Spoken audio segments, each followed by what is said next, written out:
my brothers and sisters, Allah has many names and qualities.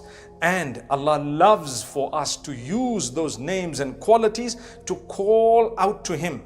And that's why it's important for us not just to say Ya Allah, but we say Ya Rahmanu, Ya Rahimu, O you who is most merciful, O you who is most forgiving, O you who listens to the dua, O you who is the Almighty, O you who is the greatest, O you who is the curer, O you who is the owner of the day of judgment, and so on. Learn the names of Allah, because in another hadith, the Prophet ﷺ also tells us about how anyone who learns 99 of the names of Allah subhanahu wa ta'ala, memorizes them, understands them, and uses them to worship Allah, to call out to Him, to supplicate to Him, they will have paradise in return, because they've recognized Allah.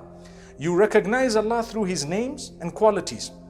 So if you were to understand every name of Allah and every quality of Allah, and you were to know and believe that nobody can be equal to Allah in any of His names or qualities, لَيْسَ كَمِثْلِهِ شَيْءٍ, there is nothing like unto Allah. No body, no thing like unto Allah. وَهُوَ السَّمِيعُ الْبَصِيرُ, yet He is all hearing, all seeing. So His hearing is like none other, and His seeing is like none other. It is way beyond the hearing and seeing of anyone else. So my brothers and sisters, learn the names of Allah. Also, it's important for us to know that when we've learned the names and qualities of Allah, we've memorized them, at least 99 of them, and they go beyond that figure.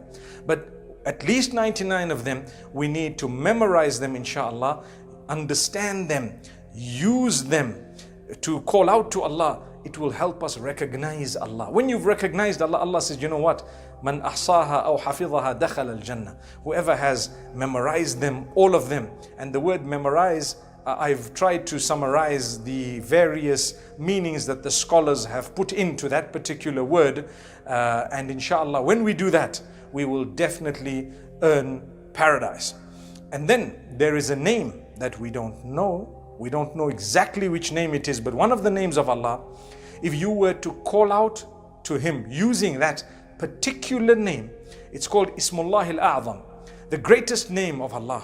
If you were to use that name to call out to Allah, He would give you exactly what you want, when you want, how you want it.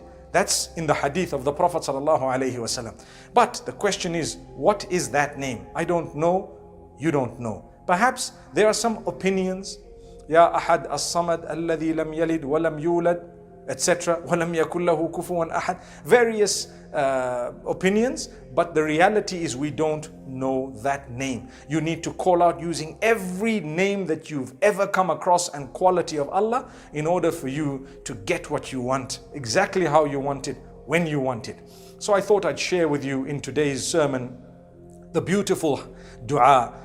Yaa Hayyu Yaa Qayyum, birahmatika astagheeth, aslih li sha'nee kullahu, walaa takilnee ilaa nafsee tarfata ayn.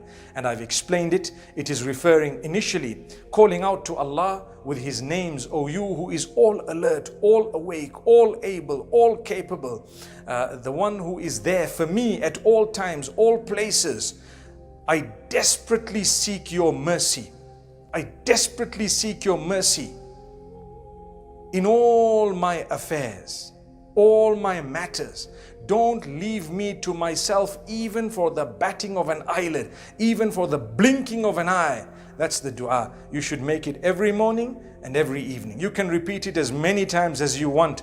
Odd numbers. Make sure you're concentrating and see how you feel. May Allah subhanahu wa ta'ala bless us with the ability to memorize this dua and many other duas made by the Prophet ﷺ or taught by him, for indeed that is the mercy of Allah. أقول قولي هذا وصلى الله وسلم وبارك على نبينا محمد والسلام عليكم ورحمة الله وبركاته.